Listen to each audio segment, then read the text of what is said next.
aún muy machista en que vivimos, el control del cuerpo y del deseo de las mujeres sigue siendo la tónica de muchos hombres.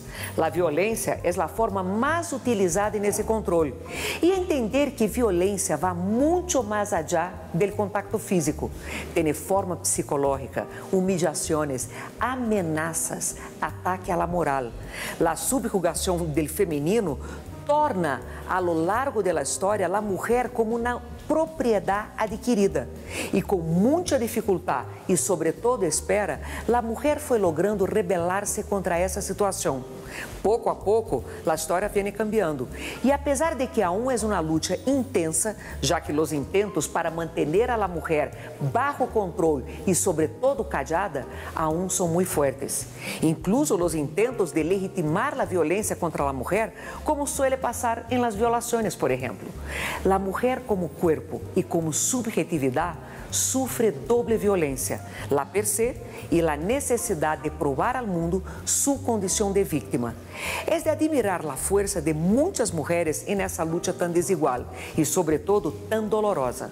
Hoje, em Placeres com Flávia, los invito a praticar a verdadeira empatia, ou seja, despojar-se de nossos juízos e crenças para sentir em nossa própria pele lo que sentem outras pessoas. Hoje eu quero escuchar uma mulher que inspira. Inspira por todo o que hace, porque todo o que hace, ella hace de cuerpo e alma. Pero nesse momento está sendo uma batalha de cuerpo, alma, coração e muitas ganas de ganhar e fazer um cambio. Tenho o prazer e o honor de poder conversar hoje com a periodista Joana Moreno. Muito bem-vinda. Que rico tenerte. Flavi, qué hermosa, muchas gracias. Y además estuve en tu tierra y quedé muy contenta y tú eres muy bien ubicada. Yo salía chicaneando, ¿no? Yo soy amiga de Joana, Y todo el mundo, claro, ella es muy importante aquí en Acacias. Gracias. Bueno, periodismo deportivo, ¿por qué? ¿En qué momento hiciste esa elección de ir para la parte de deportes, que es una parte muy machista y difícil para una mujer tener voz? ¿Por qué? Primero quiero corregir un poco ese preconcepto que existe de manera innata en las personas, y es que es un medio machista. No es un medio machista, no. Ha sido un gremio dirigido por, obviamente, y prioritariamente por hombres. Es un gremio masculino, pero no es un gremio machista. Pero mira, sacando a ti e talvez Andréa Guerreiro, eu vejo poucas mulheres e Melissa que têm voz para opinar, não é narrar. É opinar e dar ideias e fazer questionamentos e tudo mais. Porque eu vejo aún muito difícil em certos medios que a mulher de verdade, periodista deportiva, pueda expressar-se de verdade. No es difícil, lo que pasa es que hay que saber entender que hay que ganarse el lugar, ¿sabes? Yo hice 32 casting para poder sentarme al lado de César Augusto Londoño cuando entré a WIN, y nosotros fuimos pioneros con Conexión Deportes. Ese era el programa piloto antes de que existiera todo lo que hoy en día es WIN Sports, y yo hice todos esos castings, y eso que ya traía una hoja de vida con DirecTV Sports y todo lo demás, pero aún así tuve que ganarme ese lugar. Para sentarme ahorita al lado de Tito y el profe Magnoli, también hice un casting. No importaba si yo había tenido la oportunidad de ya en mi hoja de vida de tener un cubrimiento de un mundial de fútbol en Sudáfrica, de los Olímpicos en Londres, del mundial de baloncesto en Turquía, y me parece valiosísimo, porque que tú tengas que ratificar que tú tienes la preparación y la capacidad de sentarte a hablar y a debatir de tú a tú. Entonces, pues primero que no es un medio machista. Lo que pasa es que digamos que la connotación del mundo deportivo sí siempre ha sido una disciplina más bien masculina. Y eso... E a sociedade não ajuda. Não. Porque eu, Flávia, não sou periodista e menos a periodista deportivo, pero eu sou hincha. E quando opino em minhas redes, há aquele hashtag não mais mulheres hablando de futebol. E me enlouquece, porque eu digo, pucha, que necessidade de callar a la mujer constantemente que hay en todas las áreas. Claro, porque se tiene justamente mal concebido que no tenemos esa capacidad. Y fíjate que yo soy contador público, porque a tu pregunta de cómo llego al periodismo deportivo, yo soy periodista deportiva empírica. Y es el periodismo deportivo el que llega a mí como un regalo de Dios, porque yo le digo a mi papá, listo, yo esto te lo entrego, esto es para ti porque yo entiendo que desde ti y en el entorno familiar consideraste en su momento, además yo vengo de un municipio muy chiquito, de Acacías, estamos hablando de hace 25 años, era impensable que tú pudieras aspirar o pensar que ibas a poder trabajar en televisión. Tampoco era mi aspiración. Yo siempre he tenido un sentido innato de llevar voz a las personas. Y yo decía, yo quiero ser periodista, mi plan B era ser psicóloga, pero pues tampoco se dio. Y terminé, me gradué y llega alguien de Argentina a hacer un casting acá a Colombia. Me acuerdo mucho que era un día sin carro y me tocaba de últimas y todo lo demás. Llegué y el que tenía cargo de hacer el casting estaba molesto porque las características que había pedido de las personas que fueran a hacer el casting no habían sido respetadas ni cumplidas. Tú sabes, estamos en Colombia, sí, claro, entonces hay un montón de agencias y envían por congraciarse. Y yo, ¿cómo así? ¿No me van a hacer el casting? Y yo, ¿dónde está el que hace el casting? Allá. Y yo, ¿quién sos? Yo soy la persona que tienes la desafortunada posibilidad de tener el casting de última. Yo no entiendo qué pasa acá alrededor, pero pues no es mi responsabilidad, eso sí te lo digo. Entonces siento que sí se me debe dar la oportunidad de hacer el casting. Yo pues no sé qué pasa aquí. Y me dice, bueno, 3, 2, 1. Flavio, y arranco a hablar de Acacías, de la ganadería. Ah, tú hablaste de Acacías para un casting deportivo. Sí. No. Pero lo que pasa es que... Yo chicanearía, yo empezaría a narrar un partido de fútbol. Claro, pero piensa que yo golpeé. ¿Quién sos? Bueno, 3, 2, 1 porque fui persistente y él se murió de la risa. Entonces logré como que con esa entrada y esa búsqueda de mi oportunidad bajar los ánimos y le dije, no, ahora sí en serio. Me dijo, ¿qué es Acacías? ¿No? Y yo le dije, no, Acacías, el municipio donde yo soy, de donde nací, lo que mejor conozco. Pero ahora hablando en serio, si me das las pautas, yo te hago el casting. Y era un reality por Latinoamérica. Los hinchas mujeres y hombres, fíjate, esa inclusión, y estamos hablando del 2010, hinchas mujeres y hombres que se pudieran inscribir y que a través de su fanatismo como hincha, el premio era ir a comentar un partido en Sudáfrica, imagínate.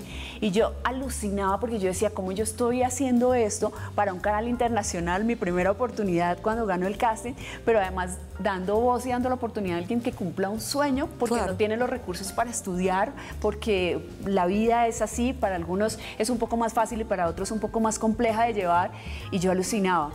Y cuando estuve haciendo ese reality, la final se graba en Argentina y el jefe de mi jefe en ese momento vio unas cápsulas y me mandó a decir con mi productor como que si quería hacer el casting para un programa piloto que se iba a estrenar en Sudáfrica. Y yo le decía a mi productor, le dije, ¿tú estás seguro? Y me decía, sí, boludo, ¿por qué? Yo le dije, pues porque es que, o sea, mira la competencia, yo vi 2 o 3 y digamos que las argentinas, ellas tienen muy marcadas el verano, entonces el bronceado, sí. Yo he sido muy tradicionalista. En ese momento todavía yo no era tan fashionista, Flavia. O sea, hacía muy poco me había empezado a depilar las cejas con cera y todo lo demás, no usaba extensiones ni pestañas, era muy auténtica.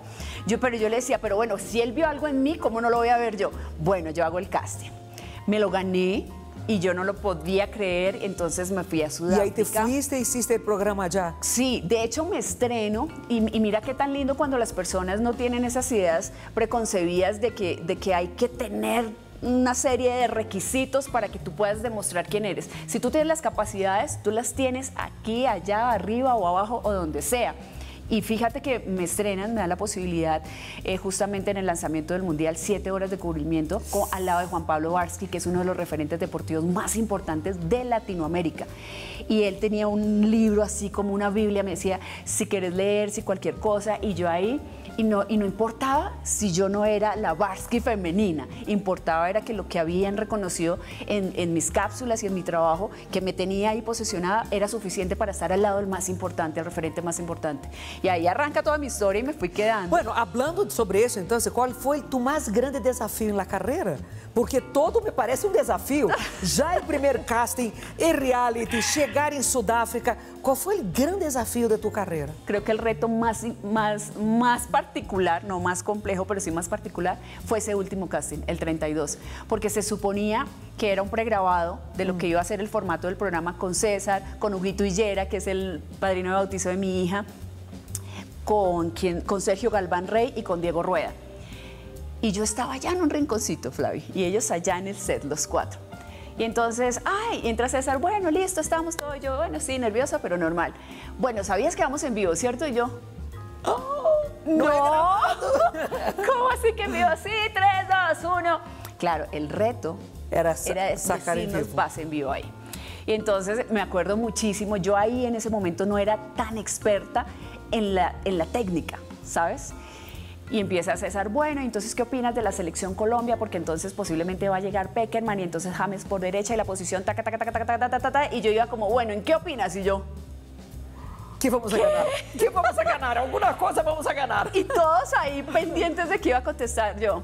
Y entonces le digo, César, ¿a ti no te parece irresponsable que tú estés sugiriendo un nombre para un técnico cuando ni siquiera la Federación Colombiana de Fútbol lo ha mencionado, ni ha dado nombres? Y a partir de ahí, mucho menos si las características de juego de un jugador como James Rodríguez se adaptan al técnico que tú estás mencionando, o es que tú le estás haciendo campaña a Pekerman. Y no empezar... te dio miedo que César se sintiera un poco achantado, ¿no? Me aplaudieron porque ellos lo sabían que ese era el casting básicamente, además de la salida en vivo, y decían, wow, y ese es un don que yo tengo. Yo puede que en ese momento no estuviera tan preparada ni ávida del tecnicismo, ¿no? de la estrategia futbolística, pero yo eso sí, al día actualizada estoy siempre. Eso te iba a preguntar, tú te actualizas diariamente, porque diariamente hay fútbol en todo el mundo, ¿no? Esos canales de fútbol son impresionantes. Tú te actualizas todos los días. ¿Es una pasión para ti el fútbol? Sí, hoy por hoy sí, pero además es imposible no tenerle cariño a esa oportunidad que me ha llevado donde me ha llevado. Yo cubrí un mundial mucho antes que muchos colegas aquí que llevaban años en canales importantes con derechos del fútbol, y mi hoja de vida ya iba por delante de muchas de esas personas. ¿Cómo llegaste a No Más Voces Silenciosas? Porque yo sé, pero creo que muchos de los televidentes no tienen mucha idea. Pues es que de hecho muchas veces yo llegaba con mi manilla o mi lazo morado y me encontraba contigo, y yo venía del centro de estar en ponencias. Mira, uno, sí, todos tenemos voz, y de lo que yo hablo es, hay que empezar a encontrar los mecanismos para ponerle volumen a la voz. Paso a paso. Yo llevo décadas ayudando a muchas mujeres a encontrar cómo darle volumen a su voz, porque tampoco creo que es desde esa manera aguerrida de tengo que ser escuchada y voy. No. Si queremos desde el amor decir que merecemos respeto, que necesitamos que empecemos a darle volumen a la voz, también debe ser desde el amor ese tipo de reacciones. Y No Más Voces Silenciosas es porque hay muchas voces silenciosas en el rincón de casa. No tiene nada que ver con los estratos, sino todo lo contrario. Tiene que ver con no encontrar esa fortaleza. Hoy yo tengo una camiseta tatuada de No Más Voces Silenciosas, y es paradójico que aunque tengo voz y que aunque tengo una visibilidad, tenga que llevarla para que la gente empiece a tomar un poco más de conciencia y abra esa ventanita de decir, bueno, ¿qué? Porque todo contrario a lo que tú dices, contrario a lo que se piensa, y es que soy fuerte, valiente y cuánto coraje para hacer esa portada, todo lo contrario, la hice y acepté hacerla después de tanto tiempo, porque es un mecanismo más bien de autodefensa. Me muero del miedo de salir a la calle, ya no sé... ¿De qué tienes miedo a qué? Al papá de mi hija, de lo que está haciendo. En este momento yo estoy siendo llevado a un juicio en donde el fiscal está pidiendo la condena máxima de 12 años por un supuesto fraude procesal y un supuesto ¿Condena fraude tuya? En contra mía, sí. Entonces tú dices, bueno, mencionabas algo muy relevante y muy importante, y es que es como esa solicitud de cambio de la ley, pero ni siquiera es eso, Flavio. Hay muchos artículos, hay muchos proyectos de ley y todo lo demás que están bien escritos en el papel, pero cuando son llevados a la práctica, a la aplicabilidad, pareciera que es una opinión subjetiva del funcionario de turno. Entonces yo tengo que convencer al funcionario de turno de lo que él conscientemente no entendió que dice la ley. Entonces, para mí, el papá de mi hija lleva 4 años, un poquito más, sin dar la cuota de alimentos. Para mí eso es inasistencia alimentaria. Total. ¿No? Pues porque es una cuota de alimentos. Es que aún para los hombres, o muchos hombres, paternidad es una elección. Claro. O sea, los tipos creen que pueden escoger, ya no quiero más ser papá, y se van. Sí. O sea, no hay un apego, no hay una relación construida. Desafortunadamente, aún pasa eso en muchas partes del país y con muchos hombres. Paternidad es elección. Claro. Y para la mujer la maternidad no es una elección. Claro, pero para él y en su relato en la revista, porque yo pedí por favor que se le diera el derecho a la réplica a él, porque eso habla de quién soy yo y yo no tengo nada que esconder. Y en un párrafo, en una de las preguntas, dice que no es inasistente alimentario, pero acabamos de salir de una audiencia en donde sí se le acusa. ¿Que después pueda salir absuelto? Claro que sí, porque yo te digo algo. Para mí la inasistencia alimentaria es que el papá de mi hija lleve años sin pagar la cuota de alimentos. No que abone 250.000 pesos de pronto en un año o 300. No. Hay una cuota de alimentos en un proceso en el que además él tuvo la pretensión de quitarme a Guadalupe y que yo fuera la que diera alimentos. ¿Hace cuánto tiempo que ustedes están separados? 10 años. ¿Y por qué se separaron? ¿O quién fue que pidió la separación? ¿Cómo fue el proceso? Yo me fui porque ya en los últimos años no podía resistir más el tipo de vulneraciones a las que estaba enfrentadas. Entonces, obviamente, cuando tengo a mi hija en mis brazos, es como que digo, ya no se trata de mí, sino se trata de un ser humano que depende de mí y va a ser ese ser humano que brilla en el mundo o que no, depende de la decisión que yo tome, y tomo la decisión de irme. Y ha sido la mejor decisión de mi vida por mi hija, pero también ha sido una decisión que me ha costado 9 años de resistencia, porque me he visto involucrada en procesos en comisaría, en procesos en el ICBF, en procesos en juzgado de familia. Pero para que una mujer que nos esté viendo ahora, ¿qué es una vulneración? ¿O cuáles fueron las vulneraciones en tu caso? Porque muchas mujeres às vezes não sabem. Sí. E se dão conta quando vem um programa, escutam um podcast, leem uma entrevista e caramba, isso passa comigo. Ou seja, há coisas que, desafortunadamente, com todo esse movimento de la mujer atualmente, muitas estão caindo em conta de coisas que pensavam que eram normais e não se haviam dado conta que eram vítimas de violência, de acoso, de abuso, de lo que fuera. ¿Cuáles fueron las vulneraciones? Mira, hay una pregunta muy típica y es que a ti él te pegaba? Y uno se queda pensando, ¿qué es pegar? Exacto. Porque yo, por ejemplo, escuchaba frases como ¿dónde está la sangre? Es entonces, absurdo, ¿no? Claro, entonces tú dices, ok, para esta persona el golpe existe solamente si me está saliendo sangre por la nariz o por no donde solo sea. para esa persona, yo entiendo que para la ley también, ¿no? Sí, en para comprobar ocasiones. que Claro. hubo un abuso, hay que tener algún tipo de marca corporal. Claro. No contabilizan el abuso psicológico, No. financiero, emocional, nada de eso. Nada de eso. La humillación. Claro, entonces mira que ahí, sí, desde ahí ya tenemos que empezar a desestimar y a dejar de legitimizar y normalizar que es que vulneración es solamente si te agarra a patadas o si te agarra a puños o si te agarra a golpes. Si a mí me empujaban contra una pared, eso es vulneración. Si a mí tú me coges y me aprietas fuerte la mano, para mí eso es una vulneración. Perdón, romper un vidrio al lado tuyo, romper algo, porque es casi que un mensaje en que la próxima es tu cara. Claro. Y nem todas las mujeres lo tienen claro. Piensa, menos mal él está rompiendo el vidrio porque podría estar cascando a mí. No, eso es una amenaza. Cualquier comportamiento de partir, violência, romper coisas, é uma ameaça directa a uno. Claro. Pero para caer en cuenta de eso se necesita tiempo. Sí, sabes que en mi caso, y por eso te hablaba de esa madurez, yo no fui ciega a esas alertas. No, pero para nada. Yo siempre fui consciente y todo lo contrario. Me iba llenando más de temor, más de miedo, más de preguntar y cuestionar como, Dios mío, ¿qué más va a pasar? ¿Sabes? Y por eso también la determinación. Mi hija está obviamente siendo criada bajo una crianza respetuosa en la que ni siquiera se levanta la voz. El time out no existe en mi casa, porque si queremos que eso no se siga normalizando, nosotros tenemos la responsabilidad futurista, porque ya nosotras quién sabe si lo vamos a ver o no, pero sí de empezar a desestimar que es que no son ganas de joder, ¿sabes? Porque entonces empezamos a hablar y a decir, bueno, lo que pasa es que si me empujan contra la pared, ay, pero un empujón. Exacto. Pero no fue nada. No, es que está nervioso. Yo he escuchado frases como, es que como sale en televisión ahora no se le puede decir nada. Y yo digo, pero ¿cómo así? O sea que si yo soy ama de casa, entonces es válido, pero si salgo en televisión, entonces ya la vulneración, entonces es inexistente porque salgo en televisión. ¿Qué tiene que ver el rol o el desempeño laboral respecto a aceptar o no, o a normalizar o no la vulneración? Eso es patriarcado, ¿no? Es el efecto del patriarcado en nuestra sociedad. Sí. Que pone a la mujer en esa posición de siempre culpable del comportamiento descontrolado del hombre. Claro, claro. Entonces fueron varias vulneraciones hasta que dijiste, no más, me voy con mi hija. Me ¿Y voy. ahí qué pasó? Bueno, pues tengo una medida de protección que avala evidentemente las vulneraciones y eso pues me permite irme de la casa porque es que además hay unos protocolos para irte y salvaguardar tu vida. Si tú te vas, entonces puedes terminar contrademandada por abandono de hogar, por secuestro de tu propio hijo y es así como existe la ley. Entonces, a partir de ahí empiezan a pasar una cantidad de episodios.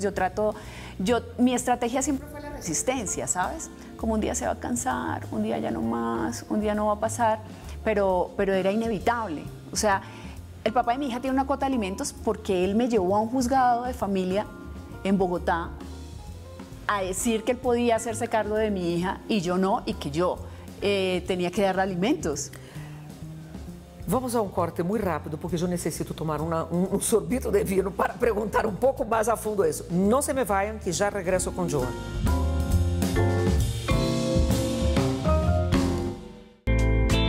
Bueno, entonces dejamos en punta. Ele vino a un juzgado aquí en Bogotá para decir que tú no podías hacerte cargo de tu hija porque trabajabas haciendo cubrimientos. Sí, O sea, hello, porque sales a trabajar, tú no puedes a cuidar.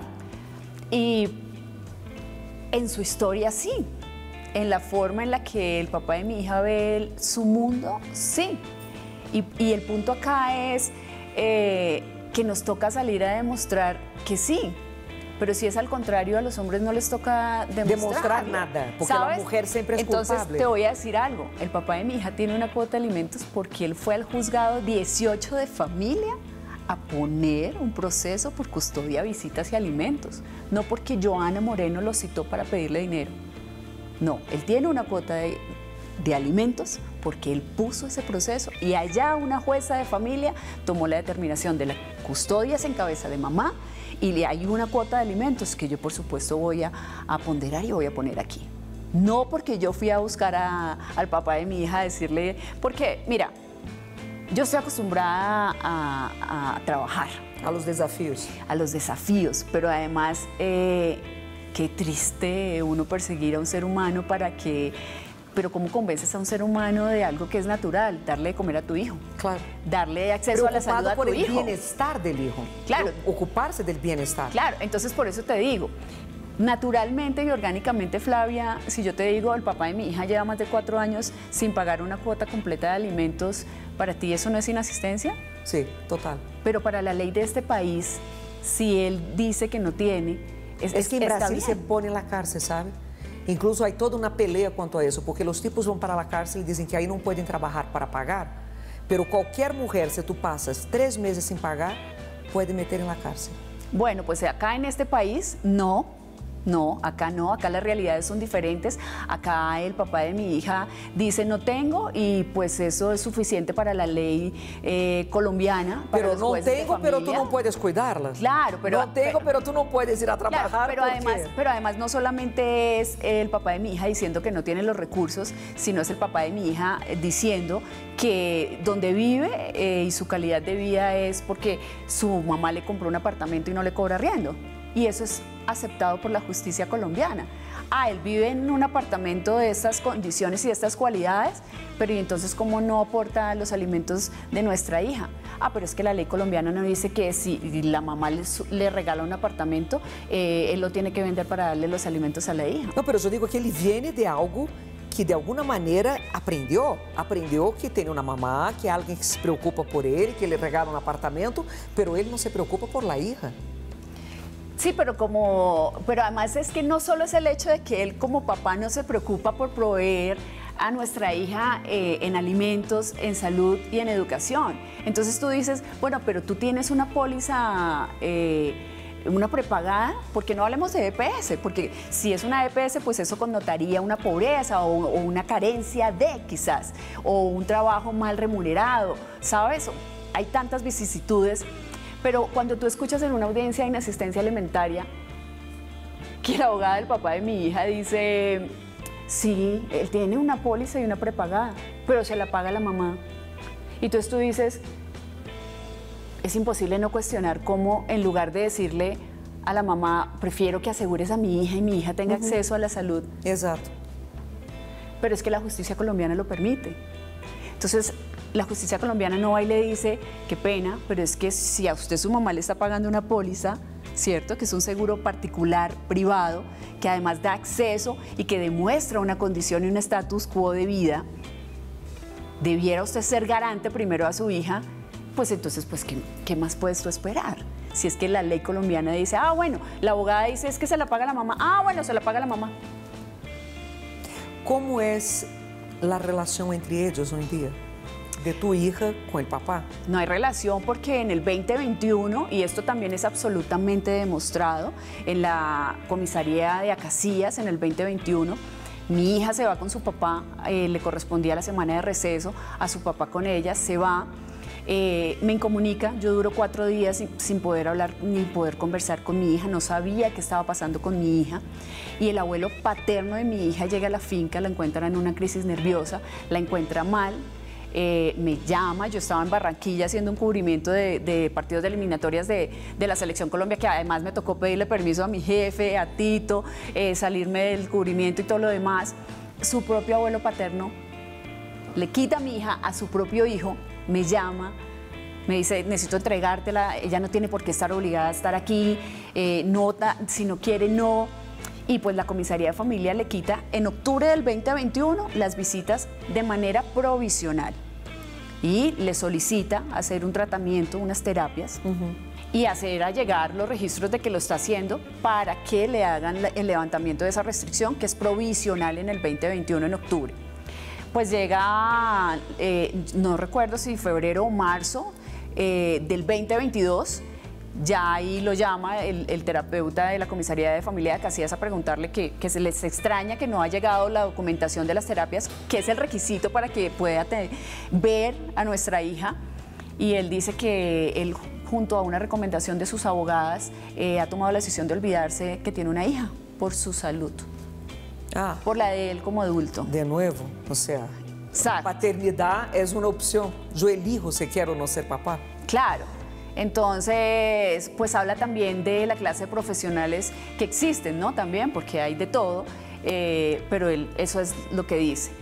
Y se hace la audiencia en la que a la semana siguiente, o no sé cuánto tiempo, en donde ya se debe tomar por parte de la comisaría de familia de Acacías la decisión de si se levanta la restricción de visitas que estaba en ese momento provisional o si definitivamente las quita. Y pues él estaba, yo no sé, en una finca, se conectó a la audiencia, montado en un caballo, se reía, no sé si de nosotras, no sé, pero se reía con los amigos y eso está grabado. No sé si a disposición pública, pero si quisieran, ahí está la audiencia grabada. Y eso connota que evidentemente un padre que quiere resguardar a su hija, ser un vínculo seguro para su hija, que se muere de amor por su hija, independientemente de Johanna Moreno, pues en un momento tan importante donde te van a decir, listo, ya puedes volver a ver a tu hija, tú ya hiciste lo que tenías que hacer, lo que te corresponde desde tu parte, o no, la hiciste o no la hiciste y resulta que te montas en un caballo, te montas en una camioneta, te ríes. ¿Tú crees que eso es una forma de violencia? Absolutamente. ¿Contra ti o contra ella? Contra todos. Pero de violencia, de vulneración, de carencia de respeto por la institucionalidad, porque como fuere, aunque la audiencia no era presencial, es una audiencia. Pero además una audiencia en la que una persona en la comisaría de familia tiene la potestad de decirte, puedes volver a ver a tu hija o no, después de unos meses de no verla. Y pues evidentemente de lo que se encargan es de tratar de desdibujarme a mí como figura materna, a intentar culparme a mí de lo que pasó cuando yo en esos 4 días no tuve comunicación con mi hija. Es que es muy fácil culpar afuera y no asumir la responsabilidad, la propia responsabilidad en el desorden. Si hay un desorden, todo el mundo tiene responsabilidad. Muchas mujeres se han acercado a ti después de eso. Porque yo solo me imagino, yo te decía eso antes, es importante dar voz, pero sobre todo mostrar que sí se puede luchar por los derechos de uno. Quiero cerrar la pregunta porque me parece que esto es muy importante y sobre todo ahora en los procesos legales en los que estoy interviniendo, y es no dejar como ese vacío jurídico, y en abril del 2022 a él le restringen definitivamente las visitas para que quede claro, porque pues obviamente no aporta los tratamientos a los que tenía que acudir ni mucho menos. Ellos hacen, por supuesto, apelan frente a un juzgado de familia en Acacías y el juzgado ratifica la decisión de la comisaria de restringir definitivamente las visitas. porque es que también en la revista, en esa réplica, en ese derecho a la réplica, a conocer su versión, él menciona que él no ve la niña no porque no tenga una restricción. Entonces, pues esos datos y ese fallo y ese resuelve está en la comisaría de Casillas. ¿Es fácil lidiar con eso respecto a ella? Es decir, explicar todo eso a ella tan chiquita que está pasando. ¿O cómo lo haces? Lo que pasa es que la verdad ella sintió como que si, le quitaron una carga, ¿me entiendes? Porque ella no se iba a gusto a las visitas. Entonces como que sintió, de hecho ella, la terapeuta de Casillas, a la doctora Alejandra, es porque estaba siendo juzgada de un lado a otro seguramente, claro, se sentía utilizada. Mira, la comisaria de familia cuando entregó el fallo de la restricción definitiva de visitas en abril del 2022, mencionó algo muy importante en la sustentación de su fallo y fue, yo en la entrevista leí una parte donde la menor menciona que la mamá y su terapeuta le han enseñado a tener voz, pero que a ella su voz nadie la escucha cuando ella dice que no quiere irse a las visitas con el papá.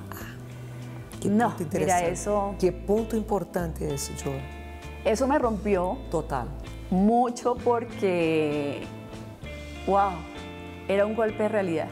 ¿Para qué me enseñaste a tener voz si cuando la utilizo mi voz no se escucha? Exacto. Pero la ley de ese país me obligaba, me obliga. No puedo hacer, si algo no hago yo, es ir en nada a pesar de mi hija. Bueno, ahí yo vuelvo a la otra pregunta. O sea, muchas mujeres me imagino que se están acercando a ti para tener algo de apoyo, para ver si eso se puede modificar. ¿Cómo está siendo esa parte de la batalla? Es complejo porque además yo desde que el fiscal 366 ha tomado de una forma tan celera el proceso en mi contra, de hacer la audiencia de imputación, de hacer la audiencia de acusación, estamos ya para preparatoria y empieza el juicio. Celeridad que no hemos visto en el proceso de inasistencia alimentaria, ¿sabes? Porque en 3 meses ya en mi contra se llevaron a cabo 3 audiencias y en la inasistencia alimentaria apenas el miércoles se hizo la primera después de 4 años y medio y por la manifestación pública. Entonces, obviamente yo he estado muy mal. Por primera vez he vivido ataques de ansiedad que jamás en mi vida, en momentos que también he tenido muy difíciles. Por primera vez he estado en crisis. Por primera vez siento que es estar deprimida, que es no quererte levantar de la cama, pedir perdón porque hay que ir a trabajar y esa es la única herramienta que me permite a mí hoy poder buscar quien me defienda, porque todo lo que he perdido no ha sido porque del otro lado hay verdad, sino porque del otro lado sí han existido garantías con abogadas en Villavicencio, abogadas en Bogotá. Sí, porque la ley favorece a los hombres, ¿no? Al fin del día. Claro que sí, en la aplicación de la norma sí. Y he estado de verdad muy devastada. Hace 3 semanas tuve una crisis nerviosa y un ataque de ansiedad y no pude salir al aire en el programa. Y Tito me agarraba las manos y Mañoli me abrazaba y Johan, mi productor, y todos ahí me decían, ¿qué hacemos? Y no nos digas que solo rezar. Porque, claro, una cosa es lo que yo hoy sentada acá y otra que pasaron de ver o escuchar algo que cómo vas, qué ha pasado, y yo no, esto, la audiencia, tal cosa, a verme casi que en el piso tirada con mi cuerpo temblando, sin poder respirar y lo único que a mí me salía era decirle a Tito, Tito, mi trabajo, por favor, no me lo quites por esto. Porque por primera vez me ganó tanto la situación de poder pensar que simplemente por haber puesto una manifestación de una situación ajena a lo que uno quisiera para sus hijos, a lo que como mamá tengo un derecho, que si veo algo y no me genera confianza, pues qué es lo que debo hacer y punto, yo hoy esté contrademandada. No puede ser que si tú rompes el silencio y tú vas a buscar la institucionalidad para poner en conocimiento que no es una demanda, no es un proceso penal, no es que te priva la libertad, no es que pierdes nada, es un proceso administrativo, que eso fue lo que yo hice, ir a poner en conocimiento en un proceso administrativo una situación con una cantidad de ítems que al final terminó con un argumento de uno solo como prioridad. Hoy yo tenga que estar disputándome entre mi libertad y terminar en una cárcel porque un fiscal, el fiscal 366, toma la decisión de abrazar y cobijar al papá de mi hija, que hace años no cumple con una cuota de alimentos, al papá de mi hija, al que sí en abril del 2022 le restringieron definitivamente las visitas a mi hija porque el abuelo paterno la encuentra vulnerada y porque ahí sí bajo el testimonio, el relato que yo tengo vía chat por el abuelo paterno, ya no es la vieja loca la que viene a decir que es que la persona, el papá de su hija es violenta. ¿Ves? Entonces, ha sido muy difícil porque, claro, a tu pregunta, se han sumado un montón de personas de otras ciudades que me dicen, yo estaba en el supermercado, vi la revista y te sorprenderían los nombres de las personas si yo pudiera compartirlos, porque decían, yo no, o sea, yo tomé este impulso porque si alguien como tú tuvo esa capacidad de hacerlo... Exacto, eso que te decía, o sea, hay esperanza. Si tú estás haciendo, es porque hay esperanza para mí también. Pero muchas mujeres abandonan la causa porque creen que no hay nada que hacer. Porque creen que van a ser una voz silenciada. Claro, pero es que además en la práctica tú te enfrentas a esas realidades. Sí. Porque tú dices una pero cosa... Pero hay un precio a pagar, claro, pero ayudas a la gente. Sí, ojalá. Me encantaría decirte que sí la ayudo, pero yo siento que ser simplemente ese faro no es la ayuda que necesitamos. La ayuda que necesitamos, ¿cuál es? La ayuda que necesitamos, por ejemplo, es que yo en una audiencia de inasistencia alimentaria no escuche que me haga la abogada del papá de mi hija un relato del lugar en el que vive, de las fincas en las que se la pasa, de que va y disfruta y goza de un cubrimiento de salud privada, pero que es pobre. Y que la justicia colombiana acepte eso, o que diga que va a ir su expareja a decir que le consta la pobreza. Porque entonces, ¿cuál es la ayuda realmente que estamos diciendo? Porque es que además, por ejemplo, el papá de mi hija sacó a la luz pública la audiencia de la acusación y se burló de mí y puso una rata detrás de las rejas y etiquetó a amigas como Viña Machado, Juan Pablo Socarrás y a otras personas y a Lili Patiño diciéndoles esto es lo que le pasa a las personas que andan denunciando por denunciar. ¿Y qué hace la justicia con eso?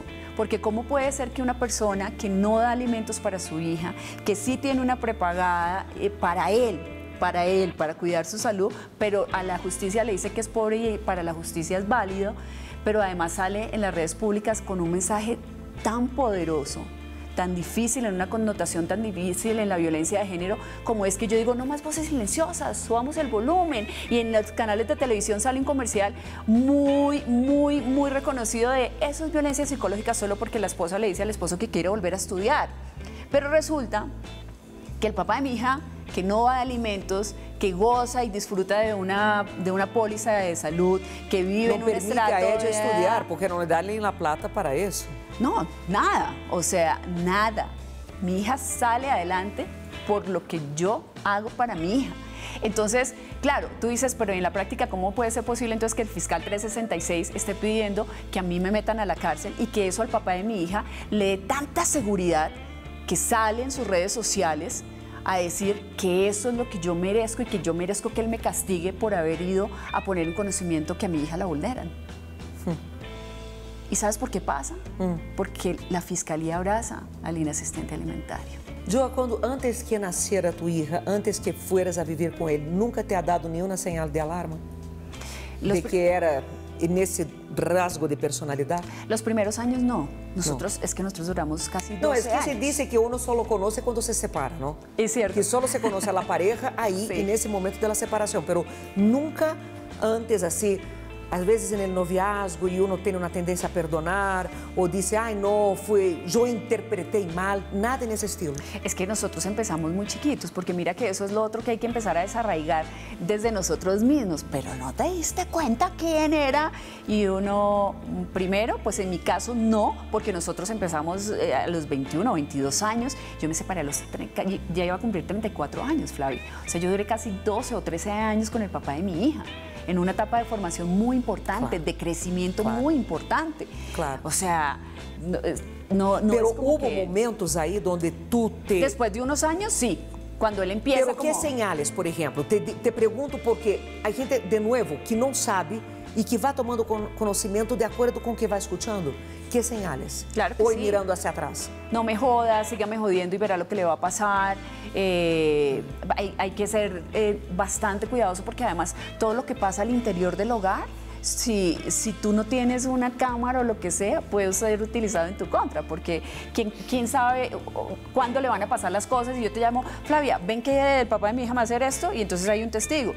porque así funciona la justicia colombiana. Muchas veces ni siquiera el relato tuyo, porque solamente tú eres quien lo vive al interior del hogar, aplica o tiene credibilidad, si es que el de al frente tiene recursos para pagar mejores abogados.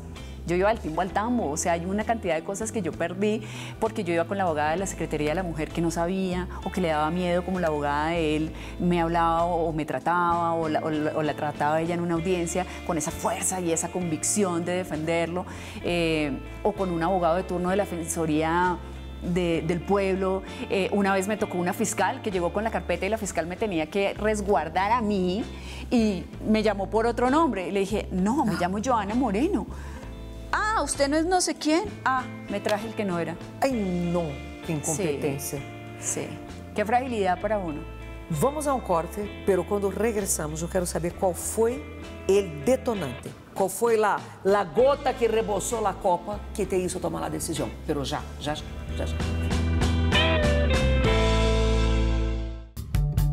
Bueno, qual foi esse dia ou esse momento onde tu dijiste, não mais, já, isso se acabou? Porque foram 12 anos. Hubo varios de esas, no creas. Yo me fui a Argentina en el 2008 en un esfuerzo ese fue el primer intento real, por salirme de ahí. Y cuando volví a Argentina tuvimos un encuentro y no lo logré. Increíble. Me había ido desde diciembre del 2007 hasta octubre, imagínate. Casi el año y no lo logré. Ese fue el primer intento. Es que la cosa más difícil es separarse. Es impresionante. Sí. Uno pensaría que es fácil, no es. Es de las cosas más difíciles de hacer es lograr separarse. Sí. Por peor que esté la relación. Claro, después hice, no sé, otros cuantos intentos y el más reciente fue cuando me voy a Chile a hacer un cubrimiento de un torneo de golf. Trabajaba en esa época con Golf Channel. Y tuve una conversación, de hecho le dije, es increíble, pero ni siquiera es carencia de amor, es miedo, ya no puedo más con esto. Él ni lo creía en esa conversación porque era como, claro, o sea, y le dije, no me quiero ir como una ladrona, no me quiero ir de mala manera, tal día mi amiga va a ir a sacar mi ropa, que tú decías qué va a pasar con el apartamento, los acuerdos que teníamos de gastos él y yo. Y estando en Chile, bueno, nosotros al principio, cuando llevábamos como 4 años o algo así, ya me da un poco de temor dar fechas porque estoy en un problema tan grande por no decir una fecha, pero bueno, algo así, tomamos la decisión de un bebé y fuimos al médico y no podíamos ser papás, él y yo. Y desde ese año como 4 en adelante hasta el año 11, nunca me cuidé porque pues como no podíamos ser papás naturalmente y después de visitas al ginecólogo y todo lo demás, y en Chile me doy cuenta que estoy embarazada. Uy, oh sorpresa. Uf, dificilísimo, y además de una lectura equivocada, porque dije, bueno Dios, o sea, en 7, 8 años no nos diste este bebé. Debe ser que este bebé llega para rescatarnos, para que haya ese clic en él, para que estas acciones tan agresivas se modifiquen. No. Y de eso no quiero hablar porque no quiero que mi hija el día de mañana escuche nada de esto. Te entiendo. Bueno, no más voces silenciosas. Entiendo que tú estás con ese proyecto, pero también otro. Sí, el 11 de mayo, bueno, volvemos a lo mismo. El 11 de mayo vamos a radicar con Alexandra el proyecto de ley sobre violencia vicaria, que es que acá hay muchos esfuerzos que hacer, pero si logramos que este proyecto de ley sobre la violencia vicaria se convierta en un proyecto de ley, va a ser una opción que a nosotras nos permita ir y decir, mire, si a mí me han demandado en la comisaría de familia, si a mí me han demandado en el ICBF, si a mí me han demandado en el juzgado de familia, si a mí me ponen esta denuncia por el supuesto fraude procesal, ¿a usted no le parece que esto es conductual? ¿A usted no le parece que usted le está dando, evidentemente, un abrazo? Ustedes, institución, son el mejor abogado de los victimarios, porque es que ustedes pareciera que los victimarios, venga, ¿cómo así? O sea, yo soy la única garante de que a mi hija no le falte nada y a mí es a la que el fiscal 366 persigue para meterla en una cárcel. Pero al papá de mi hija, palmaditas. Y ven, claro, sí, obvio. ¿Qué más necesitas? Entonces, tenemos mucha esperanza en que este proyecto salga adelante. No podemos solas. Yo se los digo a todos y a mis amigos, y les digo mujeres y hombres, porque esto no habla solamente de que esto le ocurre solamente a las mujeres. Y para nosotras es difícil también, imagínate, para esos hombres que viven también este tipo de violencias. Porque hay de lado y lado. Que también existe, sí, claro que existe. O sea, esto no es... Joa, ¿cuál es tu deseo hoy? ¿Cuál sería tu deseo en toda esa situación? ¿Cómo te imaginarías el escenario final para eso? Un proceso justo, que es lo que no sentimos que tenemos garantías nosotros en este momento, y por eso desafortunadamente, aun cuando me he tenido que cuestionar y he estado muy triste de tener que salir a los medios para contar lo que me pasa, eso. Si nosotros tuviéramos un proceso con garantías, nosotros no tendríamos que estar pensando en que posiblemente a mí me pueden privar de mi libertad y me metan en una cárcel. No porque no sea válido denunciar. Ojo, denuncien cada vez que ustedes sientan que son vulnerados, mujeres y hombres, denuncien.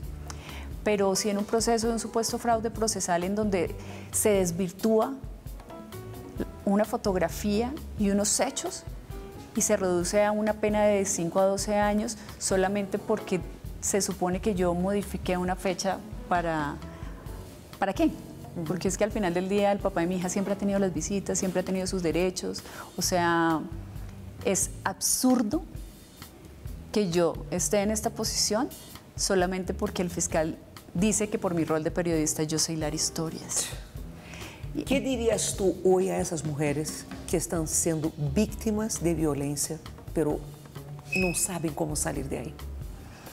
Es muy difícil realmente tener una ABC que decirles, porque todas las experiencias son diferentes. Es verdad. Y todos los escenarios son diferentes. Es verdad. Y desde ahí sería también pretender que tenemos una fórmula mágica de decirles, haz esto. Exacto.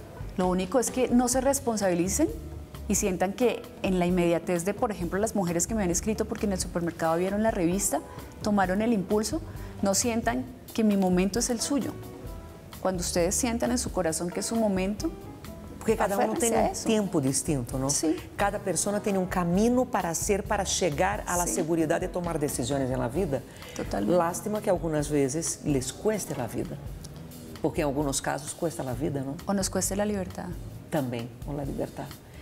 Joa, eu te felicito porque uma vida de retos, pero eu vejo uma vida de vitórias. Apesar de tudo, porque, sabes, aún estando na batalha, eu creio que a la hora de dormir uno dice, estou haciendo lo que tenho que hacer. Estou sendo coherente. E isso é uma vitória, ser coherente na vida.